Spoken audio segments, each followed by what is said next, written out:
Okay, every time I turn this camera on, I feel like I'm in deep space and I'm the ship captain and I should know what star date it is.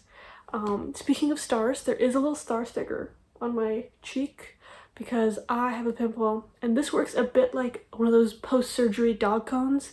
If I don't leave the sticker there, I will tear my face off. So as you can see, this is going to be a very casual video. It's still summer, so no professional lights. I'm filming on my iPhone. If you can hear the washing machine in the kitchen, no you can't, okay? This is gonna be very quick and very casual. I look a little bit like a rat, but like we're pushing forward and we are moving along. So, welcome back to my channel. I'm Kate and this is what I read in July. We're gonna start with some graphic novels. I read 4 graphic novels in July.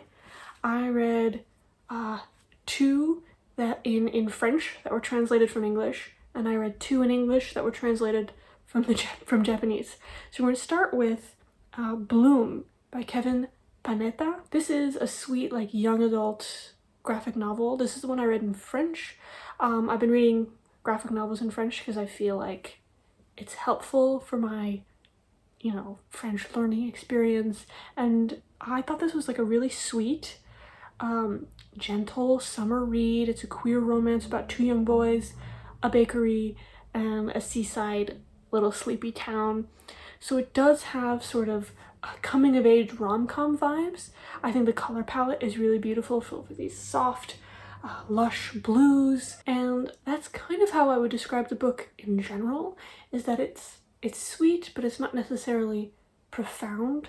If I was 16 and I needed a book to read in the, you know, poolside, this would be like a really sweet, relaxed option. And you do need some like happy queer stories because most of them, in my experience, are quite tragic. So this felt really nice. It felt like it lived in a nice niche in the market. I would recommend it for a good time, as opposed to the other graphic novel I read in French that was translated from English, and that is To Kill a Mockingbird by Harper Lee. I read this once when I was 12 or 13 on my own, and then I had to read it in school. I think I was 14 or 15. So I've read it those 2 times, had a very profound effect on me. I consider it to be like the great American novel. If I had to give an answer for what is the great American novel, I think it has to be To Kill a Mockingbird. And I really enjoyed this revisit of it. I think the artwork in this adaptation is bad. I really think it's quite ugly, unfortunately, and I don't want to be, you know, I don't claim to be the, you know, authority on what's good or not, but this is like objectively kind of shoddy work, I think, visually, which is a shame. But where the art lacks, the story definitely picks up the slack. I think this is like a tremendous novel about empathy and mercy and putting yourself in the shoes of someone else. It's a great, you know, snapshot of the South in the 30s, the Great Depression, early 20th century youth. Atticus, one of my like all-time favorite fictional characters. I think he's everybody, especially women, one of their like all-time favorites. I think it's a really good stepping stone into American literature and history. So when I actually had my husband read this as well, he's French, he also really loved it and really connected with it. So I think that it speaks to its universal quality. So I will have to get my hands on the movie as well because there's a great film adaptation of it. So this was like sort of a reread, but a nice revisit, though it is rather intense at times, and it was sort of extra intense in another language. Then I read, they're not graphic novels technically, I guess, these are mangas, which if you don't know is like Japanese graphic novels, essentially. Someone's gonna bite my head off for describing it that way, but that's essentially what it is. I think this is my first time reading manga, and the Japanese read differently, so you're kind of reading the book backwards. Like, we read like this, you know, that's page 1, but in a manga, like, that's page 1, and you have to flip the opposite direction, which is unsettling, but I was reading it in Kindle, so it wasn't that unsettling. But you know, it was a little disorienting, but I got used to the style of it. This is, it's like set in this medieval countryside, and an infectious curse has taken over the community. It's causing mass panic and quarantine. Like, essentially, the curse is there's like these demony kind of creatures, and if they touch you, you become one of them. You know, like steal your soul, but they don't collect souls. Your soul goes somewhere. I don't really know. I think you die.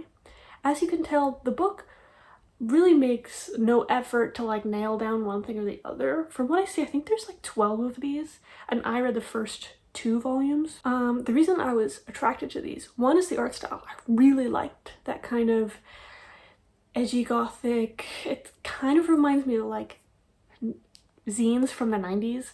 It's like kind of punk, but also kind of medieval, and I really like that kind of style. I also was really intrigued by the concept of in the woods, there's a little house, this curse is going on, and you have a little girl, and for some reason, this demon is protecting her. And I really love the dynamic of precocious child is being cared for or guarded by an unconventional, perhaps slightly problematic guardian. I think examples of this would be Paper Moon, Alice in the Cities, that John Cassavetes film Gloria, the Professional, and to a certain extent Monsters Inc. You know what I mean? Like, that dynamic I find precious, and I eat it up every time. The story itself, it's pretty typical. I gotta be honest with you. The story, it's kind of a nothing burger, and I understand I'm, sort of 2 mangas into like a 12 manga series, but I do think, the first 1, 2, 3 of the series should be doing a lot of heavy lifting, and this really felt like nothing. For a lot of the time, this like demon guardian, he's shrouded in mystery, obviously, and we don't know where this girl's aunt has gone, or what's really happening, or who he is. And so he'll have these moments where he's alone, and he's kind of like, should I tell her? I can't tell her. Oh, but what? And then this is really happening, and then, but what if? And he's just kind of wallowing in mystery and kind of like dancing around the idea of a secret.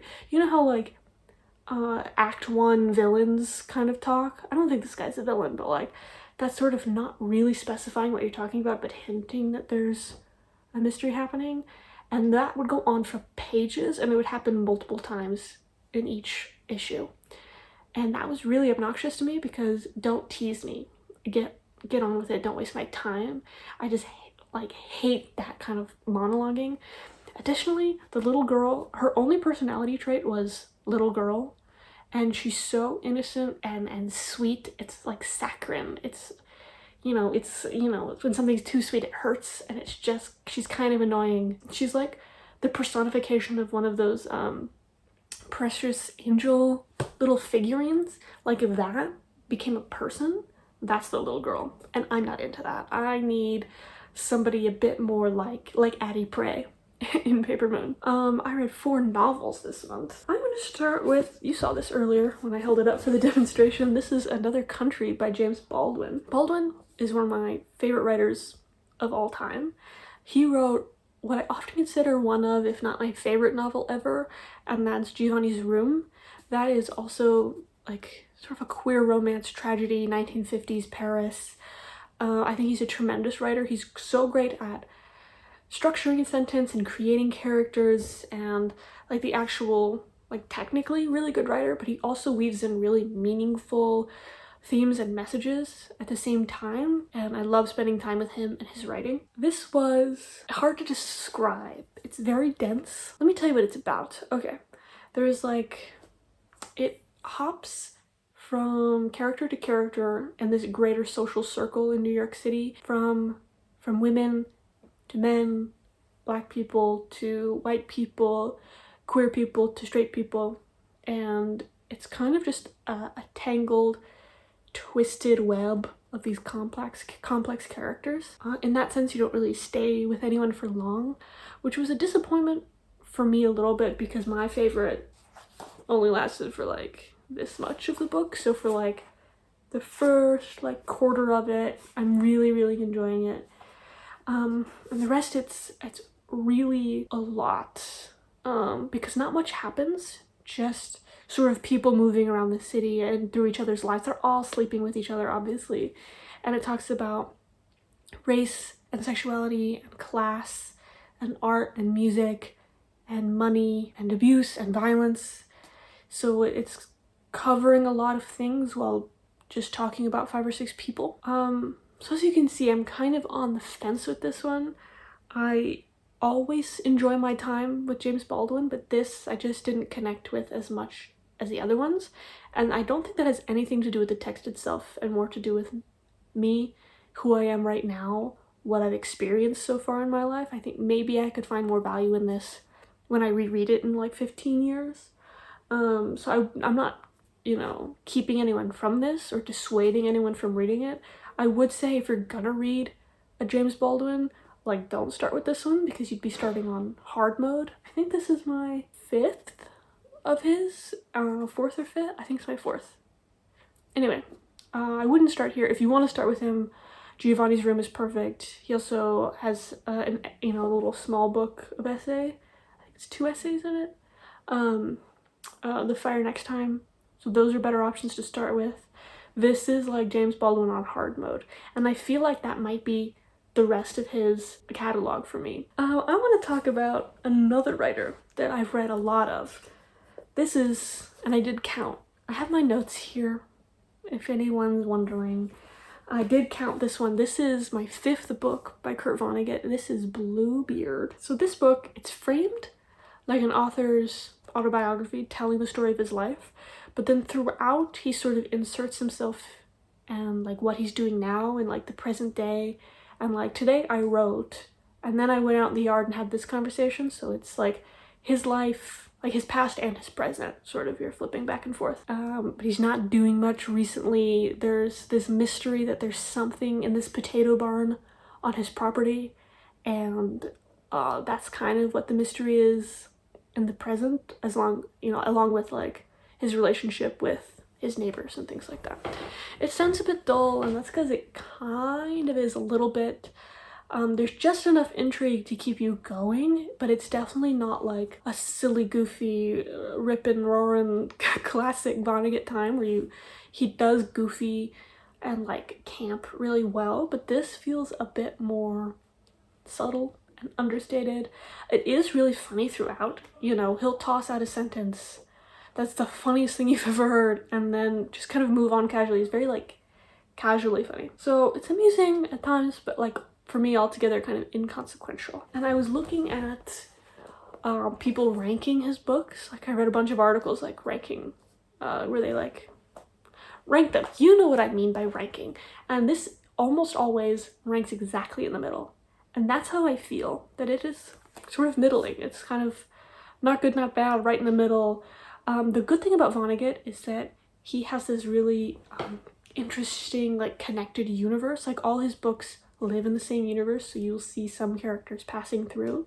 So none of his books are ever a waste of time or, like, truly a time suck, because you will meet somebody that you've already met or meet somebody you'll see later. So they kind of all fit together. It's a bit like, I don't know, a Marvel Cinematic Universe that way, or like Terry Pratchett's Discworld is very similar. My biggest disappointment about this book was the mystery, and that's because on the back of this book it just says that there's a mystery, but I think I wanted to look at what like the online consensus of this was before I bought it. So I looked it up on Storygraph, and in the description of the book on Storygraph it tells you what the mystery is in that like little intro paragraph, which totally sucks. And so it kind of sucks a lot of the suspense out of this.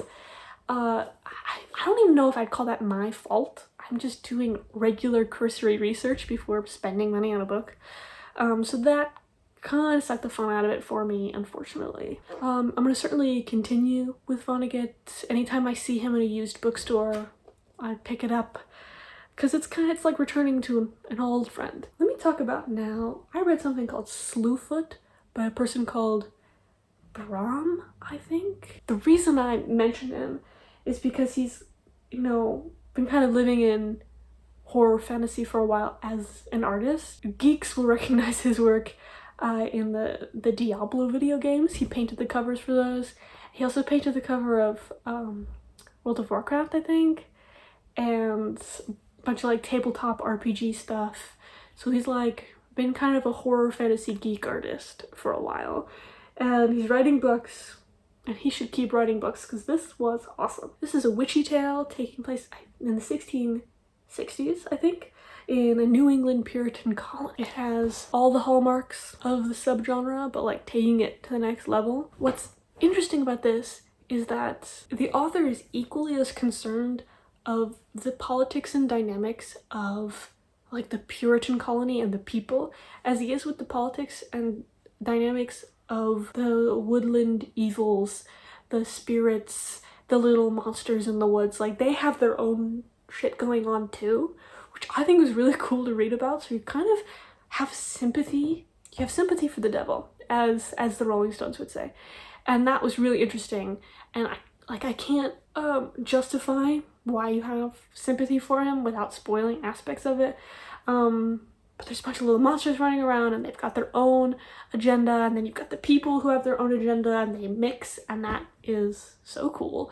Our hero is this woman, and she's living on a farm. She's trying to girl boss her way to just just living in 17th century New England, which is a hard time for anyone, but especially women. And this is a really great female character written by a man.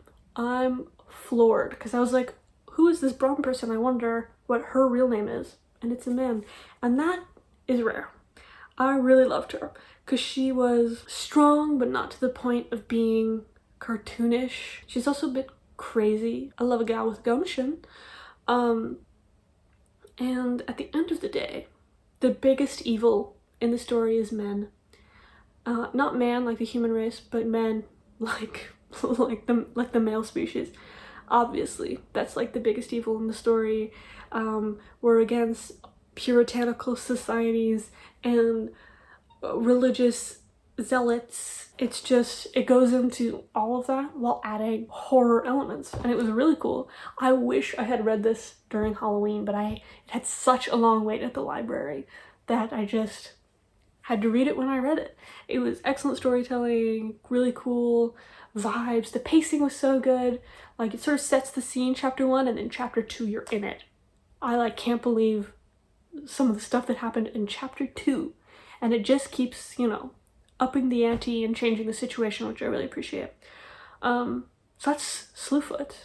Definitely recommend. The last thing I read in July that I'll talk about is this. White Teeth by Zadie Smith. It's quite a biggin. I've been a fan of Zadie Smith for a while, even without reading her books before. It's my first book from her. I just am a fan of her as a speaker. I'm upset anytime I see a new interview with her posted. I watch it because she's really intelligent and really interesting, and her accent's great, and she's beautiful. So what's a girl to do? But I've been wary of diving into her books because they are notoriously kind of dense. There's that word again, dense. And she's written a lot of books. This is her first one, so I just decided to go with the first one. I also think it's her most famous because it's made quite a big splash in the literary world. I think she sold the idea. There's a whole bidding war over her idea for this book, and she hadn't even written it yet. And she was 19. The book gets published when she's 24. She's a girl genius. I'm not jealous. So don't accuse me of being jealous. Anyway, what is the book about, you wonder? This is a multi-generational tale about two families in London. It starts with two men who are in the same tank during World War II, and sort of they make it out and they become friends, and then their families are tied together. One is white British man who marries a Jamaican woman. The other is a Bengali man, marries a Bengali woman, and then they have children. Their children know each other. Their children get into all kinds of situations, and this is ultimately about the immigrant experience. It's about being a second generation American. It's about culture and religion. It's a bit like reminded me a bit of James Baldwin in that sense, of one foot in one country and one foot in another. You know, what does diaspora mean to actual individuals? It's very quintessentially British. It is probably one of the most British things I've ever read, which makes sense, babe. At first I was shocked that this was her debut because there's so much going on in this and it is very well written. And then as I'm finishing it and as I'm looking at other people's responses and reviews and critiques of it, I do understand and accept that this is very much a debut, because there is so much in it that she tried to shoehorn every idea she'd ever had up until the age of 23 into this book, which is a very young, kind of immature thing to do when writing your first book, which is what makes debuts so tricky, because you kind of spend your whole life writing your first book. So it does read young, it's erratic. That doesn't make it bad. In fact, I think it kind of adds to the experience, because Zadie Smith, daughter of a Jamaican family, second generation British, that she's kind of she's writing about her world, and that when you kind of see her in it a little bit, and that how she's choosing to express herself and what she's choosing to include,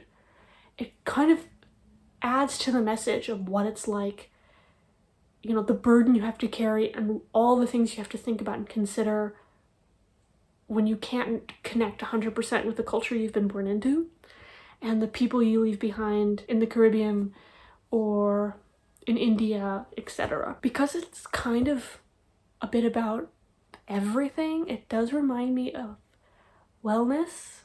And who's that? I'm not gonna Google it. I'm gonna put it on the screen and you can read and tell me who wrote that. That book, I also really liked that book, but I felt like it was also doing a lot and shoehorning in everything. I think that book does it slightly better, of talking about everything but incorporating it all into this big idea. But because it being erratic adds to the vibe and the message, I don't necessarily mind it being a bit much. This isn't going to be one of my favorites this year or of all time, but I'm definitely invested in this author's ideas and in her journey. I might try and read chronologically. We'll see how that works out. Expect to see more Zadie Smith, I suppose, and that's kind of nice to see them together. This is like my fourth Baldwin, my fifth Vonnegut, and my first Zadie Smith. That's all I had to talk about. I'm dying, I think. I feel like an amphibian. I'm moist. This was fun. Like and subscribe if you want to, and I hope you had a great time.